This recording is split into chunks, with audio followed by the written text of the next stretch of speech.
Power Pact Day at the UN Climate Summit and several important engagements at the Rome G20 Summit, Prime Minister Narendra Modi had a bilateral pact day in Glasgow. Following an informal meeting on day one of the COP26 summit with Israeli Prime Minister Naftali Bennett, Prime Minister held his first bilateral meeting with his Israeli counterpart. Both leaders also shared a light moment. Naftali Bennett told Prime Minister Modi he was the most popular leader in Israel and invited him to join his party. He also said that the relations between India and Israel are very close, very comprehensive, and that it would be his endeavor to strengthen and widen that relationship even further. Two prime ministers spent a lot of time talking about technology and cooperation in certain areas. Some of the areas mentioned were food processing, organic farming, the issues of strengthening supply chains and working together in high technology areas.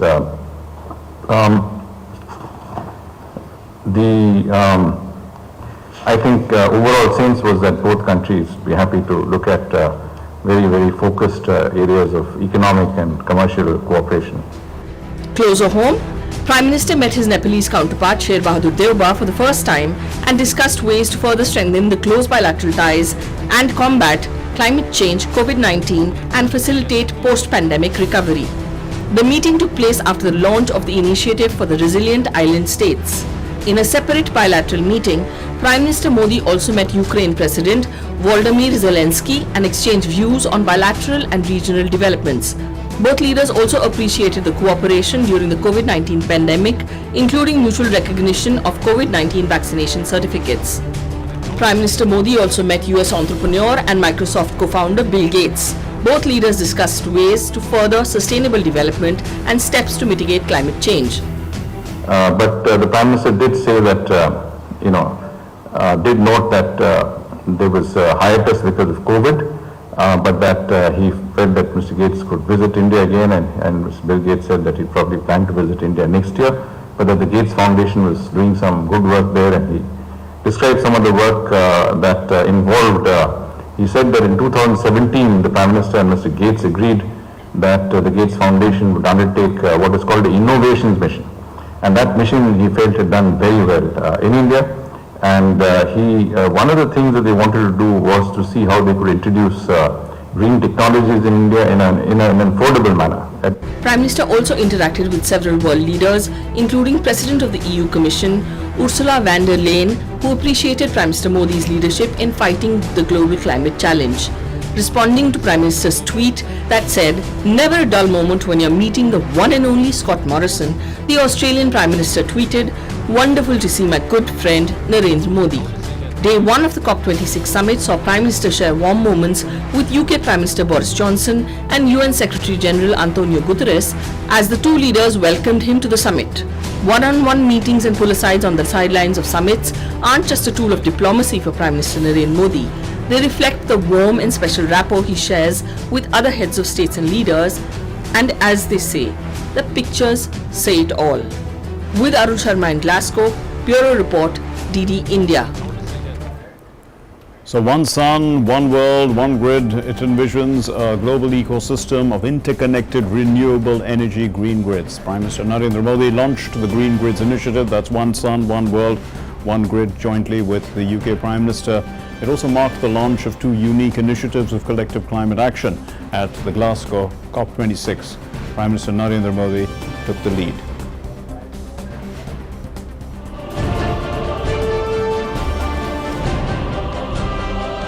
हमारे यहाँ हजारों वर्ष पूर्व सूर्योपनिषद में कहा गया है, सूर्याद भवन्ति भूतानि सूर्येण पालिताति तु, अर्थात सब कुछ सूर्य से ही उत्पन्न हुआ है, सबकी ऊर्जा का स्रोत सूर्य ही है और सूर्य की ऊर्जा से ही सबका पालन होता है।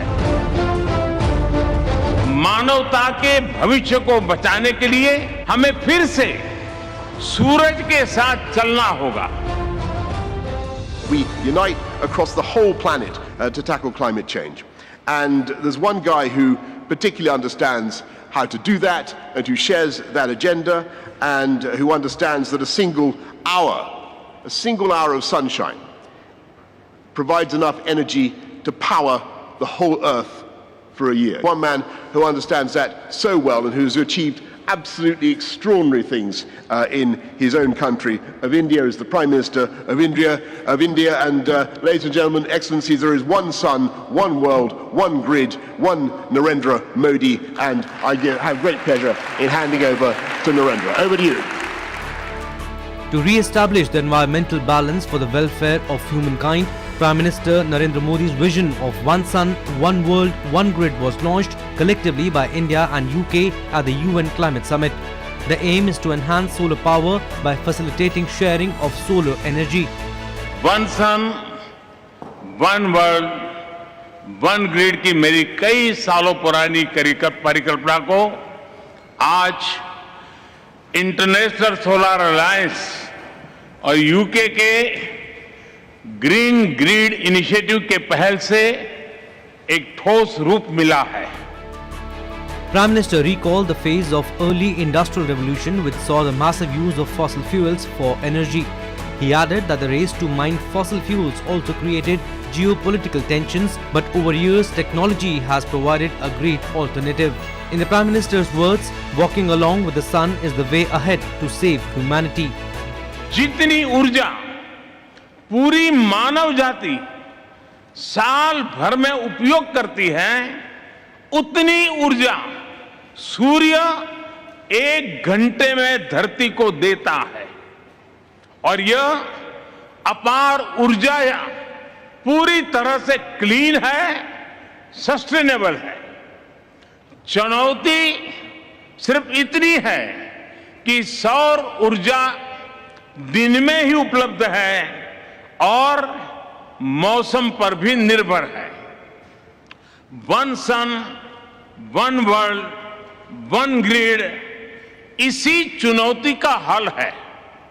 एक वर्ल्ड वाइड ग्रिड से क्लीन एनर्जी हर जगह, हर समय मिल पाएगी. Prime Minister said that One Sun, One World, One Grid is a solution which will help reduce the carbon footprint and open new avenues of cooperation between different regions and the countries. Explaining about the solar calculator developed by ISRO, Prime Minister highlighted that the application will be useful in deciding the location of solar projects. ISRO विश्व को एक solar calculator application देने जा रही है.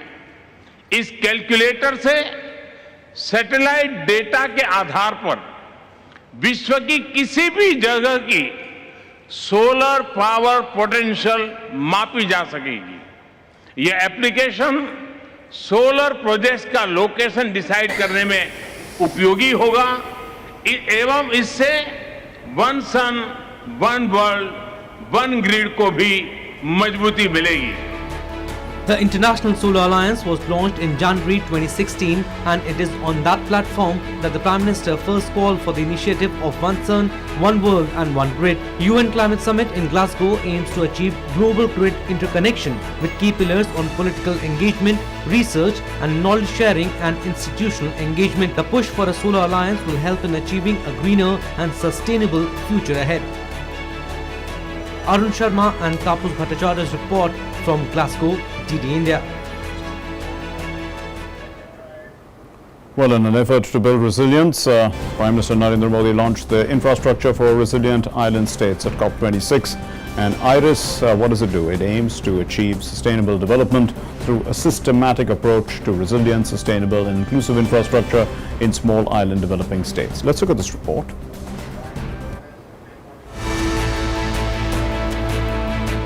Iris के launch को बहुत अहम मानता हूं. आइरिस के माध्यम से सीड्स को टेक्नोलॉजी, फाइनेंस, जरूरी जानकारी तेजी से मोबिलाइज करने में आसानी होगी.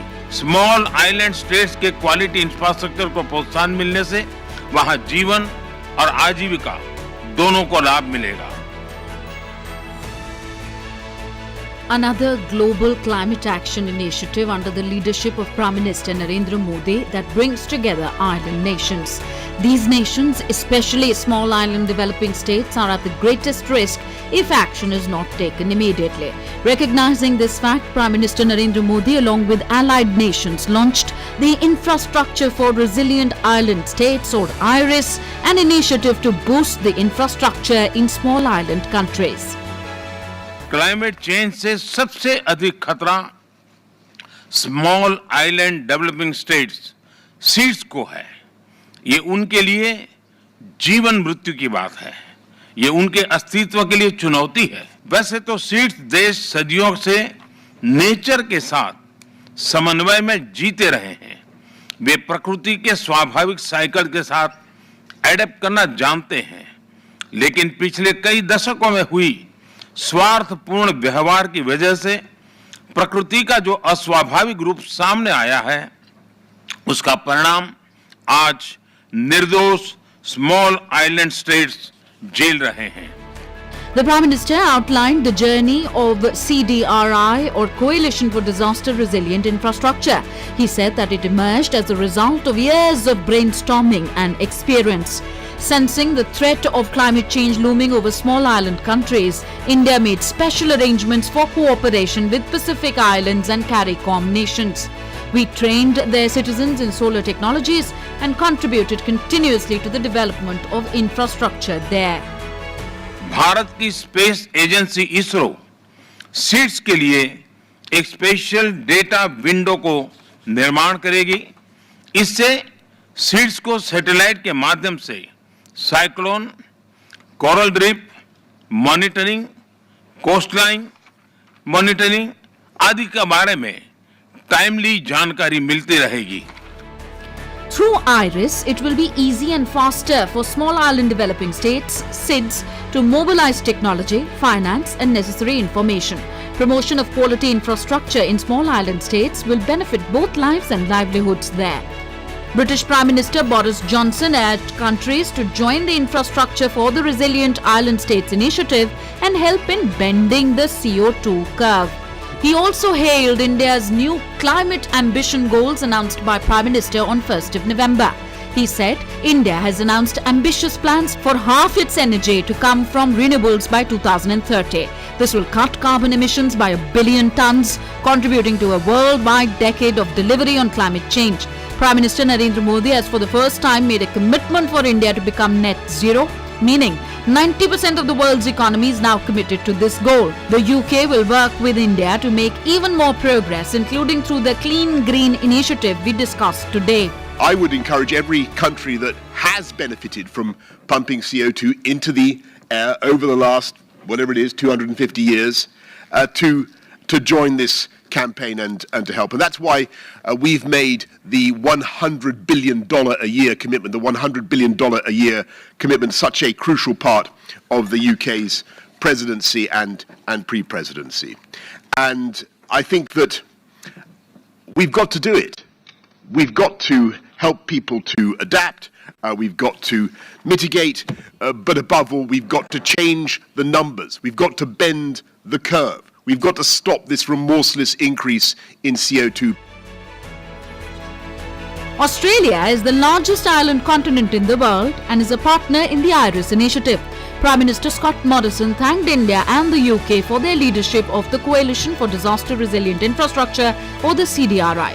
I also want to thank, of course, India and the United Kingdom for their leadership of the Coalition for Disaster Resilient Infrastructure. And I acknowledge in particular the Quad support, including the US and Japan's support, together with India, for the CDRI. I'm proud that Australia has already announced our $10 million commitment towards getting IRIS up and running, and I'm proud to be here to launch it today. All of us are here because we believe in fair and practical action to address climate change. We're here because we're family, particularly amongst our Pacific family, and all of us are here because we want to achieve those outcomes. Prime Ministers of Fiji, Jamaica, Mauritius also welcomed the new initiative. Mauritius is proud to associate itself with the launch of IRIS, a SID-specific initiative that will undoubtedly help this group of countries to become more resilient, promote inclusive infrastructure, and ultimately achieve the UN Sustainable Development Goals. SIDS remain in the top list of the current World Risk Report 2021 of countries with high risk indices. Jamaica believes in innovation as part of our national strategy and with development partners and the private sector. Jamaica will become the first country in the world to develop a predictive climate risk assessment planning tool for major infrastructure investments. Again, I thank the conveners for their leadership in building this critical and practical coalition to advance the development of climate-resilient infrastructure. Whether it's storms, floods, or fires, the same hard lessons are being learned around the world. Building to last year's standards is building to lose. The world is warming, the impacts are terrifying, and the standards we build must be defined by and readied for those intensifying risks. It takes resources to build resilience, but we either pay to adapt now or pay a much higher price in the aftermath of climate-driven devastation. Securing island nations that are the most vulnerable is an issue close to the Prime Minister's heart. Alongside the launch of CDRI, Prime Minister Narendra Modi held a meeting with CARICOM and Indo-Pacific Islands developing states leaders on the sidelines of the UNGA. He had announced a $14 million grant for community development projects in the Caribbean. The launch of IRIS under the CDRI takes these climate actions a step ahead. With Arun Sharma and Tapas Bhattacharya in Glasgow, Bureau Report, DD India. Well, in an exclusive conversation